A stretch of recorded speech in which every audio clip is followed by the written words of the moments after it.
அனைத்து பொறுப்புகளையும் பராமரித்தவாறே தாம் அனைத்து குணங்களும் நிறைந்தவராக அனைத்து கலைகளும் நிறைந்தவராக விகாரமற்ற தன்மையிலும் நிறைந்தவராக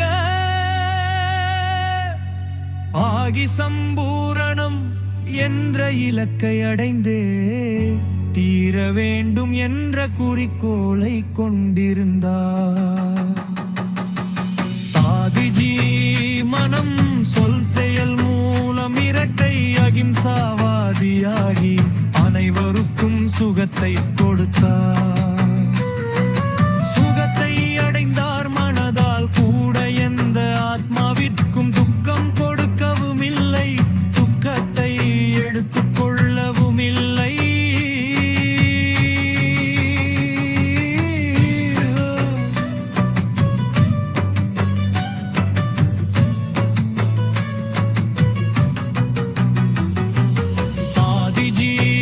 சதா ஒரே தந்தையின் ஈர்ப்பிலேயே இருந்தார்.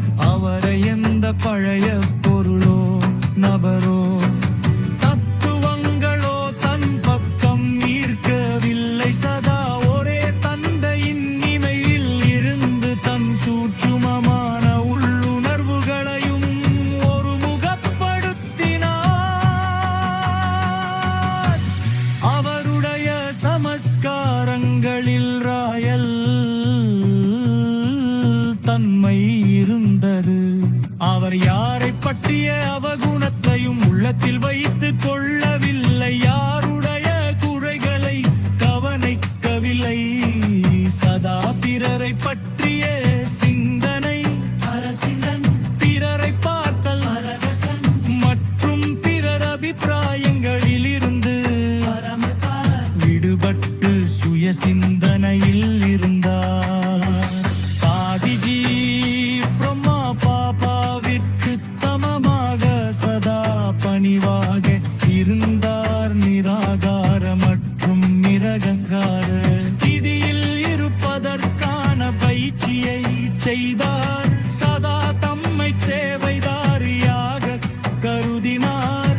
ஒருபோதும் தன் மகிமையை ஏற்றுக்கொள்ளவில்லை, யாராவது நிந்தனை செய்தால் பயப்படவில்லை, புகழ் பாடினால் மகிழ்ச்சி அடையவில்லை. ஒவ்வொரு விஷயத்திலும் தன் எல்லையை சமமாக வைத்திருந்தார். பாட்டாதாவிடமிருந்து கிடைத்த தெய்வீக புத்தி என்ற பரிசை பாதுகாப்பாக வைத்திருந்தார்.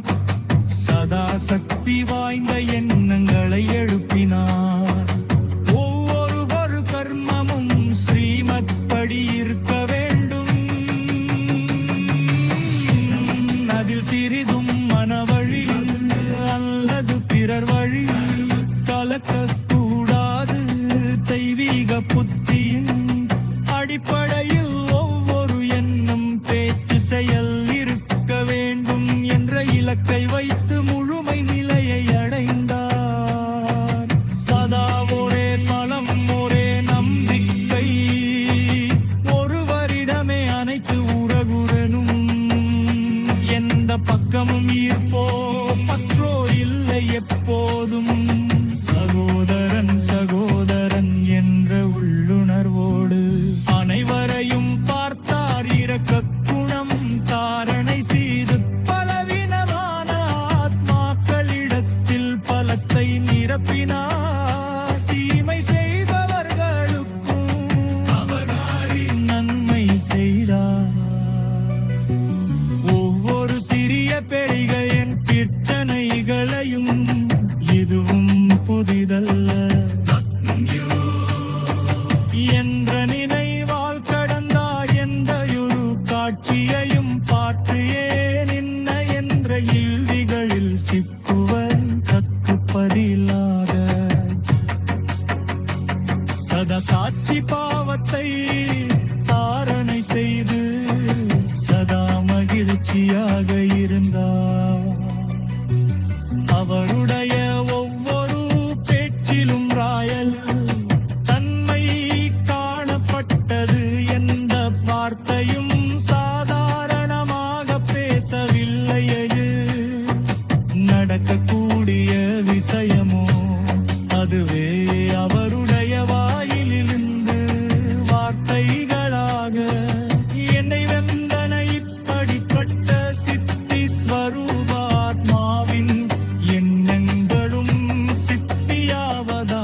சுலபமாக முழுமையை அடைந்து விட்டார்.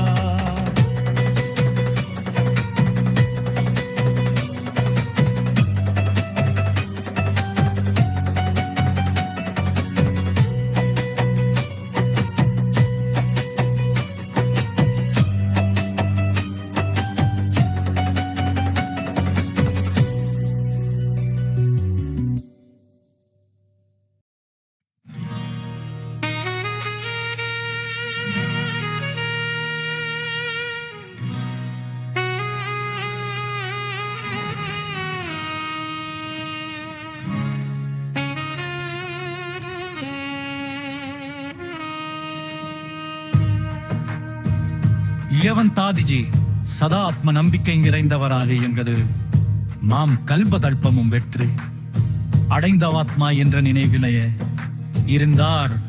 எந்தவித பழைய சமஸ்காரம் சுபாவம் அல்லது கர்ம கணக்கிற்கும் அடிமையாக இருக்கவில்லை.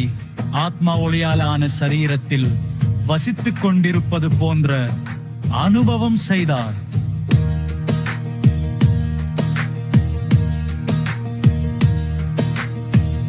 தாதிஜியின் புத்தி சுத்தமான தெளிவான கண்ணாடி போல இருந்தது. அவர் நிரந்தர தபஸ்வி மூர்த்தியாக இருந்தார். இந்த தபஸ்யாவினால் தாம் உலக நன்மை ஏற்படும், சுகமான உலகம் வரும் என்ற நினைவு சதா இருந்தது. தாதிஜி இறுதி நேரத்தை எதிரில் பார்த்து சதா சுய சிந்தனை செய்தார், சுய முன்னேற்றத்திற்காக.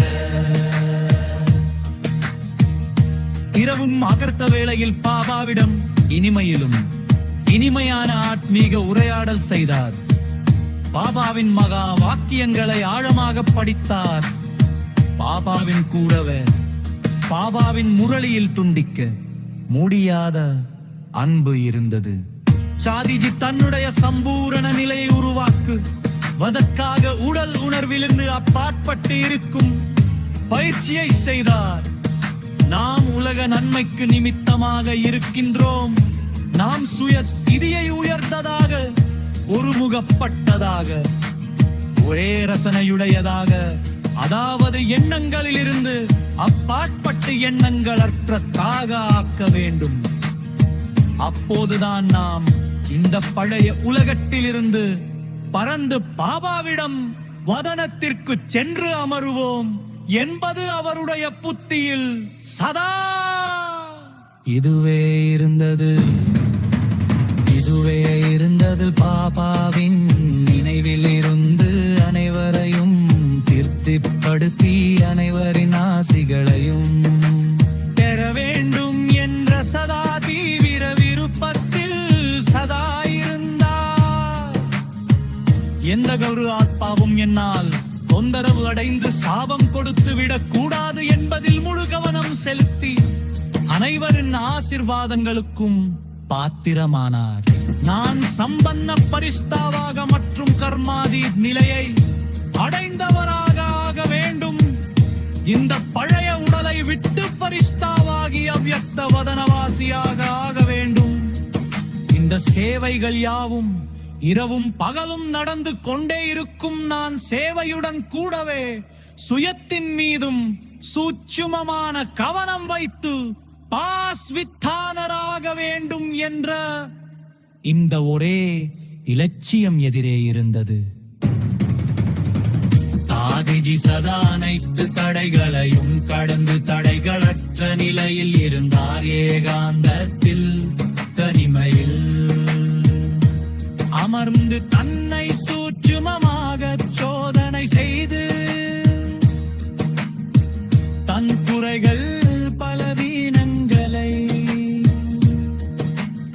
ஆத்மா என்ற வைரத்தின் கரையை முற்றிலும் போக்கி விலை மதிப்பற்ற வைரமாக ஆக தம்மை சம்பூரண தூய்மையானவராக சக்தி நிறைந்தவராக ஆக்குவதற்காக உள்ளார்ந்த வைராக்கிய விருத்தியின் மூலம் அனைத்து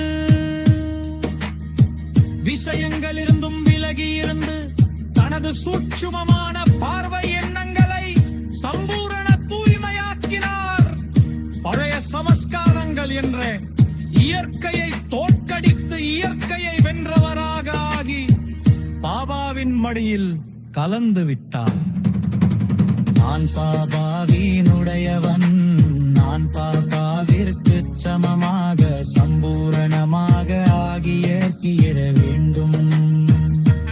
தனால் சூட்சுமமான தேக அபிமானத்தை தனது சமஸ்காரங்களை மாக மரியாதை மற்றும் மகிமையை புத்தி மற்றும் பழக்கங்களை முற்றிலும் சமர்ப்பணம் செய்தார். தந்தை குச்சமமான ஆகி அவ்வியக்த வதனவாசியாக ஆகினார்.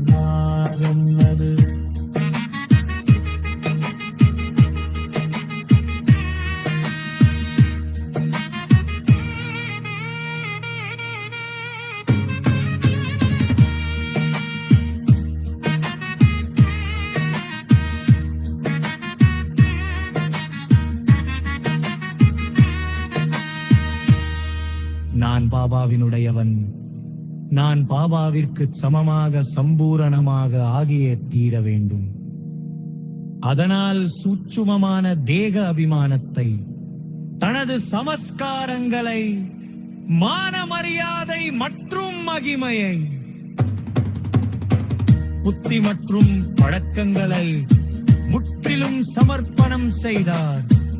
தந்தைக்கு சமமாக ஆகி அவ்வியக்த வதனவாசியாக ஆகிவிட்டார். நல்லது.